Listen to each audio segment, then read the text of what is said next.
Assalamualaikum warahmatullahi wabarakatuh. Perkenalkan, nama saya Tiur Mayani Pasaribu dari Prodi Pendidikan Akuntansi. Assalamualaikum warahmatullahi wabarakatuh. Selamat pagi anak-anak. Bagaimana kabarnya hari ini? Baik, alhamdulillah. Pada baik semua ya. Oke, hari ini apakah ada yang tidak hadir? Alhamdulillah hadir semua ya. Sebelum kita memulai pembelajaran kita pada pagi hari ini, alangkah baiknya kita berdoa menurut agama dan kepercayaan kita masing-masing. Berdoa dimulai. Berdoa selesai.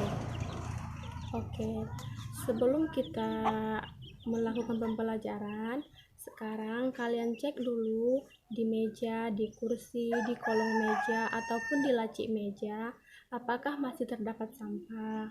Jika masih terdapat, dibersihkan ya, terus dibuang ke tempat sampah yang telah disediakan. Oke, jika sudah, silahkan duduk di tempat duduknya masing-masing. Setelah itu, kita lanjutkan pembelajaran kita pada pagi hari ini. Baik, apakah sudah siap semuanya? Oke, sudah siap ya. Pada pertemuan sebelumnya, kita sudah belajar tentang persamaan dasar akuntansi. Persamaan dasar akuntansi adalah hubungan antara aset, ekuitas, dan kewajiban. Bentuk persamaan akuntansinya yaitu aset sama dengan kewajiban ditambah dengan ekuitas.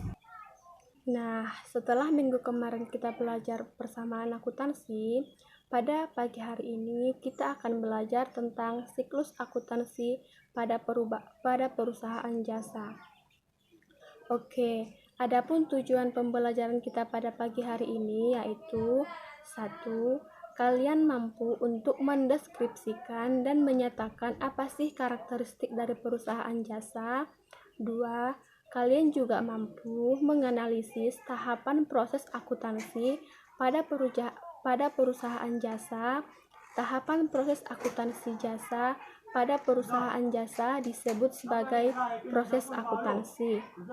Nah, untuk proses akuntansi itu sendiri ada 3, yaitu 1. Tahap pencatatan dan penggolongan.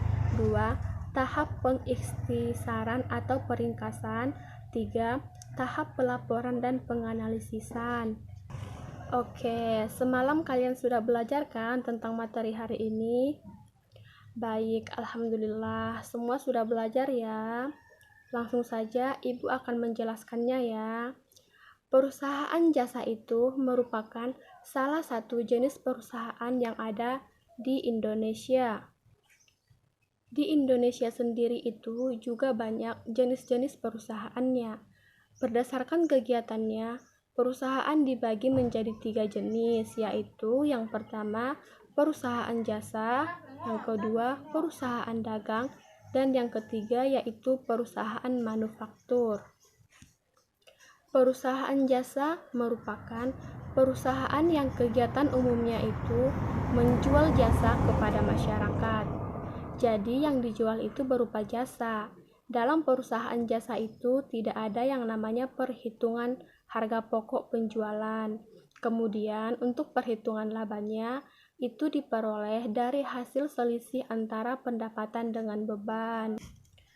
Beban dalam perusahaan jasa itu ada 2. Yang pertama beban usaha dan yang kedua beban di luar usaha. Kemudian apa sih Bu bedanya antara perusahaan jasa, perusahaan dagang, perusahaan manufaktur?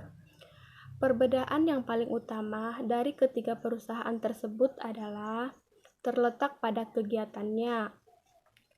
Untuk perusahaan jasa itu kegiatan utamanya menjual jasa, sedangkan untuk perusahaan dagang itu kegiatannya membeli barang dagang, kemudian menjual kembali barang dagang tersebut tanpa mengubah bentuk dan sifat dari barang dagang tersebut.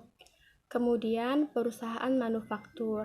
Nah, untuk perusahaan manufaktur ini kegiatan utamanya itu membeli bahan mentah, kemudian mengolah bahan mentah tersebut sehingga menjadi produk jadi. Nah, kemudian produk jadinya itu dijual kepada masyarakat. Baiklah, dari pemaparan yang Ibu jelaskan, apakah ada yang tidak mengerti? Baiklah, sudah mengerti semua ya. Oke, sebelum Ibu tutup mata pelajaran kita pada pagi hari ini, nanti sampai di rumah jangan lupa diulang kembali materinya ya.